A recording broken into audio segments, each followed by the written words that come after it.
Oi meninas, um oi com muita alegria. Olha aí aquelas que perseveraram e chegaram aqui na 7ª aula. Que delícia, né? Ver você a cada aula sendo constante, permanecendo e caminhando para o alvo da conclusão desse curso. O nosso tema dessa aula, dessa 7ª aula, é celibato, casamento e família. Eu tenho certeza que será um tema aí onde os nossos corações vai realmente ser constrangido, né, por essa beleza que nos alcança nas nossas relações emocionais. Vamos orar? Amado e glorioso Deus, tudo que ansiamos, ó Pai, é conhecer aquilo que o Senhor nos criou para ser. Qual o propósito da sexualidade, da nossa vida sentimental, emocional, e a Tua palavra, ó Pai, tem as respostas para as nossas perguntas. Por isso nos humilhamos aqui nessa aula e pedimos ao Senhor, ó grande professor, venha nos instruir e que nós possamos, ao final do conteúdo, Te glorificar pela iluminação e pelo entendimento. Também te pedimos, ó Espírito Santo, nos ajude a praticar, que nós não só acumulemos conhecimento, mas que nós tornemos a teologia prática, a questão do dia a dia sendo uma coisa visível a todos e também, ó Deus, demonstrando o quão o Senhor tem nos transformado. Que o Senhor seja glorificado em mais essa aula. No nome de Jesus nós oramos. Amém. Amém, meninas? Então nós estamos aí desde o início do curso, né, conversando e sendo lembradas que o Evangelho é a resposta para todas as nossas perguntas. Nessa aula, então, trabalhando aí essa ênfase de que o ensino desse curso é para que nós aprendamos a amar mais a Cristo do que qualquer outra coisa nessa terra, esse é o objetivo do conteúdo, então. O que nós estamos fazendo aqui é lembrando que o nosso coração deve se apegar mais a Cristo do que a qualquer outra coisa que nos é oferecida na criação. Porque o casamento, por assim dizer, ele é uma coisa temporária, mas a nossa relação com Cristo, ela é eterna. Por isso que é muito triste ver algumas mulheres corrompendo o seu caráter, negociando princípios em nome de um casamento. Quando o casamento é uma questão somente dessa vida, uma questão temporária, princípios eternos estão sendo negociados para que se viva algo que não é eterno, né? Então, isso aí é uma reflexão já para a gente começar aqui o iniciozinho dessa aula. Nós sabemos que nós temos uma criação aí em algum momento da nossa vida que pode sim incentivar nós meninas a sonharmos com um casamento assim, dos sonhos mesmo, né? Sonhar um casamento dos sonhos é ótimo, mas é isso mesmo. Aquela coisa que a gente vê em filme, né? Que a gente fica romantizada. E também teremos outras meninas que vão chegar ali na adolescência e às vezes influenciadas por uma ideologia, vão desprezar totalmente o casamento. Então, nós estamos falando aqui de dois polos, né? Um polo que vai romantizar o casamento além daquilo que ele é, e outro polo também que vai desvalorizar o casamento aquém do que ele é. Fato é que a Bíblia nos ensina que parte dos nossos legados dessa vida terrena é algo que vai passar pelas nossas relações emocionais, sentimentais e formação de família. E é na pré-adolescência que o interesse por garotos começam, né, gente? Lembra lá? Quando você começou a achar bonitinho um coleguinha, um primo, né, alguém da família, a gente teve esses momentos assim que o nosso coração começou a se interessar, né, por outra pessoa. Daí a importância, então, de desde a adolescência, o nosso curso aqui, ele tem esse objetivo, né, de levar as meninas desde a adolescência até a idade mais madura, abarcando aí todos os momentos da vida da mulher, a pensar nessa questão do desejo do coração, né? Então, seja aí na adolescência, seja numa vida madura, não importa, uma boa teologia vai nos ajudar a termos qual o critério criacional de Deus para essa área das nossas vidas. Nós não podemos nos esquecer que os nossos corpos, eles apontam para a criação. Lembra que nós tivemos a aula onde nós fomos ensinadas que nós fomos formadas à imagem e semelhança de Deus? E que toda a humanidade sairá de dentro de uma única mulher? Eva é a mãe de toda a humanidade, né? E que beleza há nisso, porque os nossos corpos estão apontando para a criação. Mas os nossos corpos também estão apontando para a queda. Quando nós vimos ali Deus falando com Eva, né? Multiplicarei grandemente o sofrimento da sua gravidez e com sofrimento você dará à luz a filhos. E com sofrimento você também se alimentará. Vê que toda essa referência é para o corpo. A questão de gerar o filho, de parir o filho, a questão da própria alimentação, né? Onde da terra será tirado com muito sofrimento mesmo o alimento. A terra que antes da queda dava esse alimento de boa vontade, agora o homem tem que arrancar pela força, pelo suor, pelas dores, o alimento dessa terra. Para quê? Para nutrir o corpo, né? Então, a mulher vai sofrer, em decorrência da queda com o seu corpo, abusos físicos. Então, agora a gente tem violência. Nós temos estupro, nós temos violência contra o nosso corpo, verbal, violência física. Nós temos realidades de mulheres que passam por prostituição forçada, por abortos, perda de filhos, por violência física, como eu falei anteriormente. E também todas essas questões que vieram depois da queda são contra o nosso corpo. E Deus, ele vai providenciar para esse corpo que vai sofrer com a queda uma esperança. Então esse corpo que aponta para a criação, que aponta para a causa da queda, ele também aponta para uma esperança que nos aguarda. Esse corpo humano, né? E esse corpo, ele tem então uma beleza e ele vai apontar para um relato lindo, que é o nascimento de Cristo. Pensa, essa mulher que poderia ter perdido o privilégio de gerar por causa do pecado, Deus não tirou esse privilégio da mulher. Deus continua dando esse privilégio para ela, só que não sem dor, porque nada agora com pecado será sem dor. Tudo que nós vivemos nessa vida presente depois da queda é com dor. Então, ainda que nós tenhamos um corpo que gera, um corpo que tem vida, um corpo que tem filhos, vai ser com dor, né? Algo que seria improvável é a nossa esperança encarnada. A Virgem dará à luz a um filho. Quando Cristo vem e encarna, o Deus Todo-Poderoso encarna no ventre de uma virgem, ali o corpo feminino vai viver toda a sua redenção. E olha que coisa mais bela. Agora nós mulheres não temos somente a imagem de Deus, mas também a imagem de Cristo, uma vez que nós somos redimidas por Cristo. E aí é que vem a beleza dessa esperança, a compreensão pelo Espírito Santo da razão da nossa sexualidade. Porque quando a gente fala de vida de solteira, que é o celibato, quando a gente fala de família, quando a gente fala de casamento, nós estamos falando de um assunto central aí, que é a nossa sexualidade, né? E a nossa sexualidade, ela está aliada às questões sentimentais. Então nós precisamos, para entender como que se comporta o coração, nós precisamos entender o fim. E o fim de tudo isso passa pela sexualidade. Nós sabemos que nós somos seres sexuais, não tem como nós ignorarmos isso. Sabemos que essa sexualidade, ela deve significar algo para nós. Nós mulheres, quando iniciamos logo a puberdade, né, que o nosso corpo começa a passar por transformações, que nós ali começamos a menstruar, nós vamos vivendo algumas aventuras. E seria muito bonito, né, se as mães vissem esse momento em que a filha menstrua de um momento de celebração.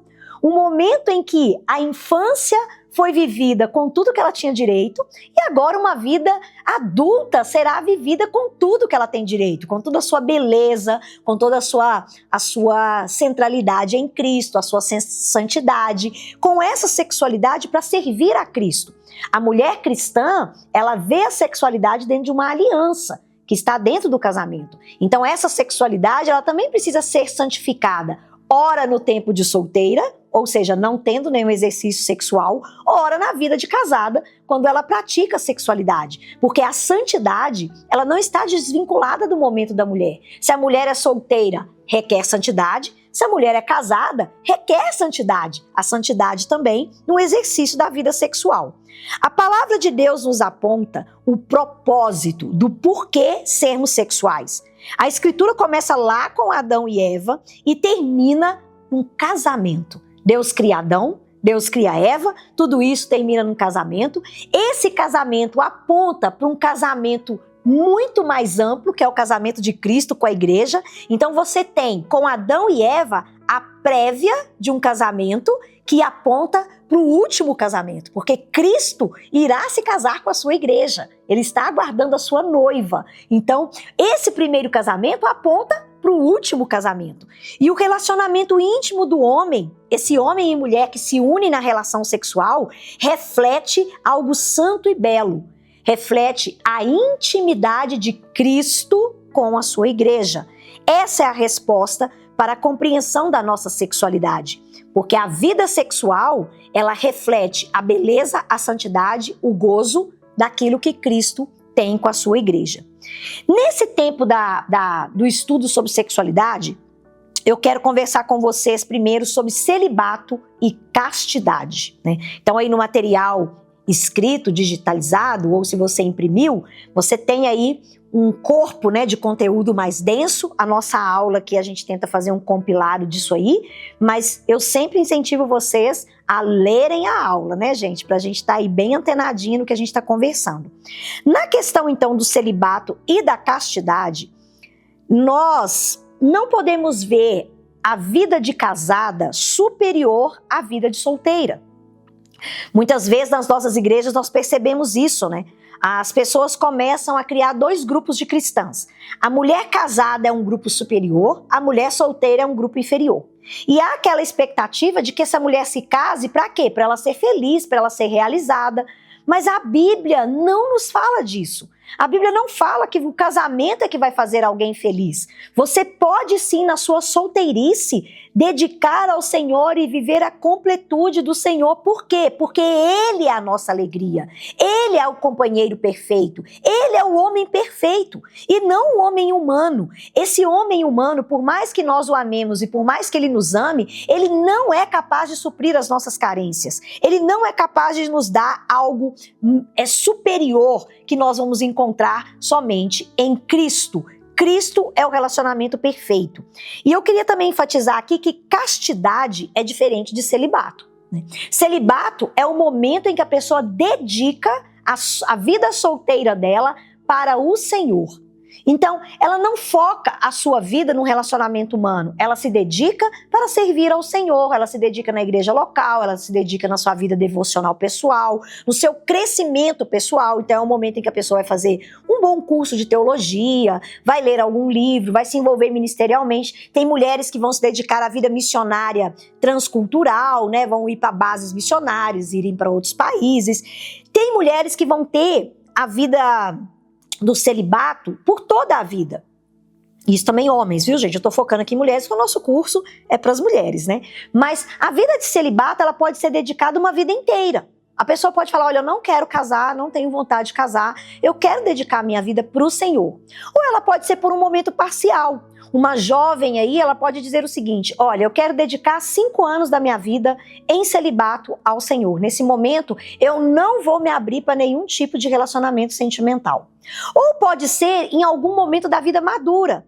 Uma mulher que ficou viúva, ela pode dizer, olha, eu não quero me casar mais. Eu já me casei, meu marido partiu, né, morreu, e eu agora quero dedicar a minha solteirice ao Senhor. Então percebe, a vida do celibato, ela pode ser parcial, ela pode ser integral ou ela pode ser em algum momento da vida da mulher. A mulher celibatária não estará desperdiçando a sua sexualidade, né? Dá a impressão que fala assim, nossa, né? A mulher que vai se tornar celibatária, ela vai deixar de desfrutar da beleza da vida sexual. Não, mas ela também tem outras belezas que ela desfruta. Ela tem outros prazeres que ela desfruta, né? Tanto solteiras como casadas, nós expressamos o evangelho através da nossa identidade em Cristo e não sobre o nosso estado civil. Nós não somos completas ou deixamos de ser completas porque nós estamos casadas ou solteiras. Não é o estado civil que me define. O que me define é que eu sou filha de Deus. Em Mateus 22:30, Jesus vai afirmar que na vinda vindoura não tem casamento. No tempo vindouro não tem filhos, não tem procriação, não tem casamento. E ele vai deixar isso muito bem afirmado nessa passagem do Evangelho de Mateus. A mulher solteira, ela se dedica ao celibato para servir a Cristo, então ela está antecipando a realidade da vida eterna. Ao invés de esperar chegar lá na vida eterna para ela desfrutar disso, ela começa a desfrutar agora. Olha o que o Sam Ember vai dizer num artigo que ele publicou no site do Colisão pelo Evangelho. Ele vai dizer assim, o Evangelho mostra o formato que nós devemos ter. Estar solteira mostra a suficiência do evangelho. Uma mulher que dedica a sua solteirice ao Senhor é uma mulher que entendeu que quem supre ela é Cristo, não é um casamento. Ah, Flávia, você está falando contra o casamento? De jeito nenhum, gente. Eu sou casada, eu amo ser casada. Eu estava conversando ainda há pouco aqui com a Clarinha nos bastidores, a gente estava conversando e eu falei com ela, olha, a vida de casada é maravilhosa. E é mesmo. Mas a vida de solteira também é. Cada época tem a sua beleza, tem a sua liberdade, tem o seu compromisso, tem a sua responsabilidade. Cada época tem o seu momento. O que nós vamos ter é uma extensão daquilo que a gente já vive em Cristo, seja como solteira, seja como casada, na eternidade. E aqui no curso Crisales, nós vamos ter um curso que nós vamos chamar módulo de extensão, que vai ser o Crisales Single. O Crisales Single a gente vai aprofundar um pouco mais sobre isso, aonde nós conversaremos sobre as particularidades da vida solteira da mulher. Então aguarda aí você que é aluna, daqui a pouquinho a gente vai estar lançando também o módulo do Crisales Single. Então, já que a gente conversou aqui um pouquinho sobre essa época do celibato, a questão da castidade, né, essa pureza sexual onde a mulher se guarda sexualmente para o casamento, a vida sexual ela é abençoada por Deus dentro do pacto do casamento, dentro da aliança do casamento. Vamos então ver o que a Bíblia fala sobre casamento. Gênesis 3,16. E a mulher, ele disse, o seu desejo será para o seu marido e ele te governará. Gente, se a vida de solteira tem a sua liberdade, a vida de casada não é do mesmo jeito. A vida de casada agora, por isso que é importante você escolher um homem segundo o coração de Deus. Porque pensa, você agora está submissa a um homem. É ele quem define muita coisa que você vive. É ele quem é responsável por muita coisa que você decide. Que na verdade a decisão agora não é só sua, ela é compartilhada sob a responsabilidade de um homem. A definição de casamento baseia-se na diferença de gênero. O casamento que Deus cria é entre homem e mulher. Homem e mulher é levado para dentro do casamento. Qualquer outra coisa diferente disso, as pessoas podem dar nome de casamento, mas somente quem criou o casamento é que pode dizer o que ele é. E é isso que Deus vai fazer. Quando nós entendemos, então, que não tem distinção entre vida de solteira e vida de casada, nós também aprendemos que não há idolatria do casamento. Ou seja, o casamento, ele não é o que ele é além dele mesmo. Ele é o que ele tem que ser. Então, se você pensar assim, se eu fosse casada, eu seria feliz. Você está colocando uma expectativa idolátrica na instituição do casamento. E Deus não criou o casamento para isso. O casamento não é para nos preencher, mas para apontar para aquele que nos preenche. Então, quando você olha aí para o seu marido, né, se você já é casado ou se você deseja o casamento, você tem que ter nele uma figura de Cristo. O nosso alvo nessa aula não é que nós aspiremos casamentos felizes, né, como nos contos de fada, mas que nós vejamos o casamento como uma oportunidade de glorificar a Deus.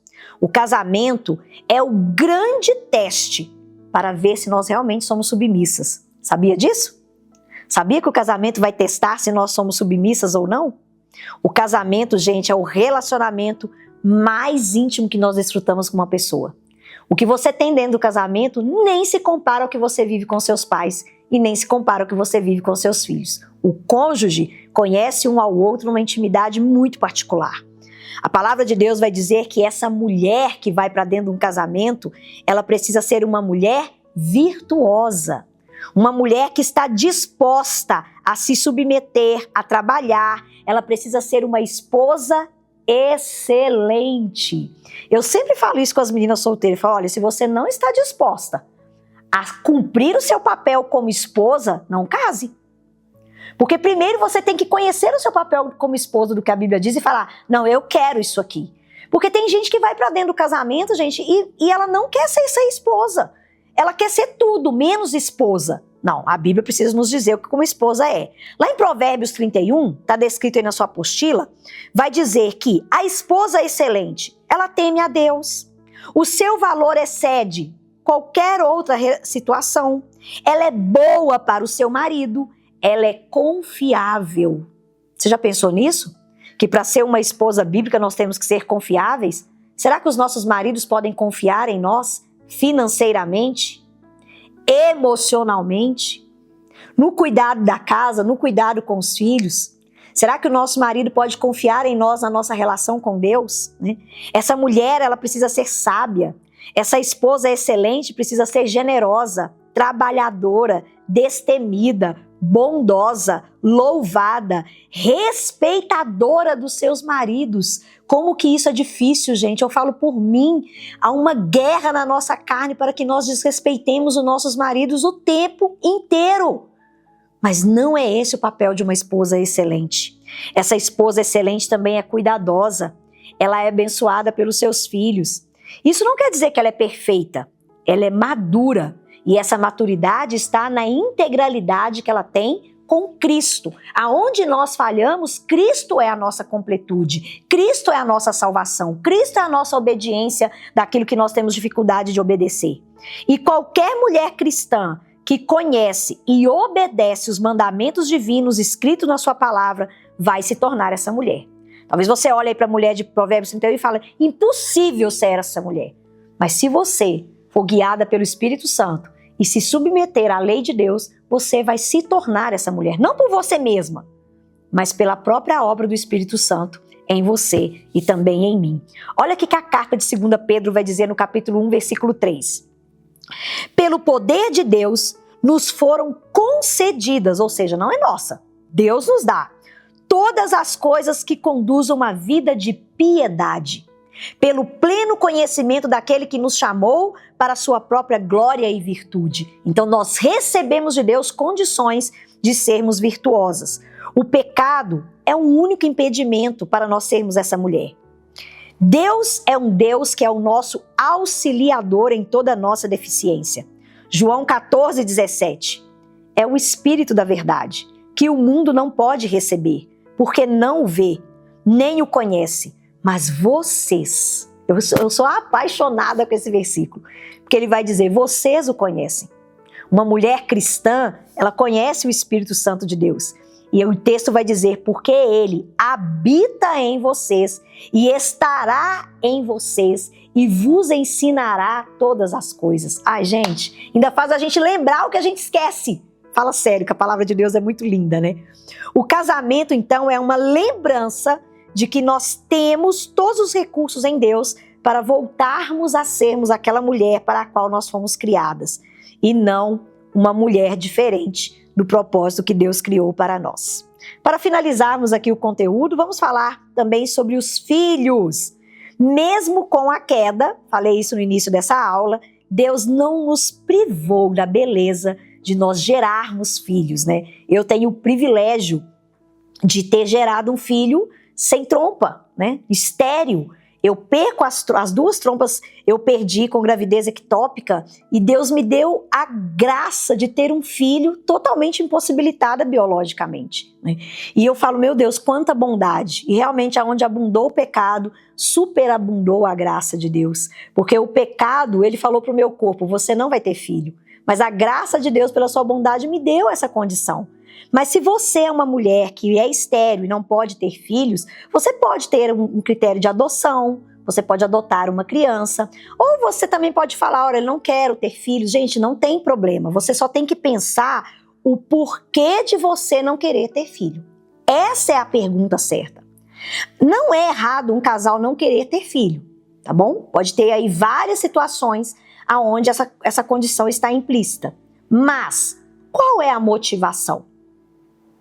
Essa é uma pergunta que merece uma resposta sincera, né? E eu creio que vocês terão a oportunidade de conversar mais sobre ela aí no compartilhamento da aula em grupo, né?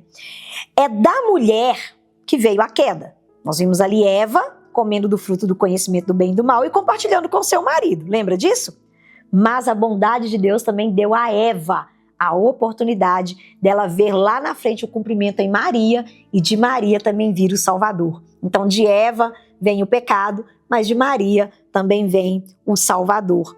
Filhos é uma herança de Deus. Salmo 127:3 vai dizer, herança do Senhor são os filhos, o fruto do ventre e o seu galardão.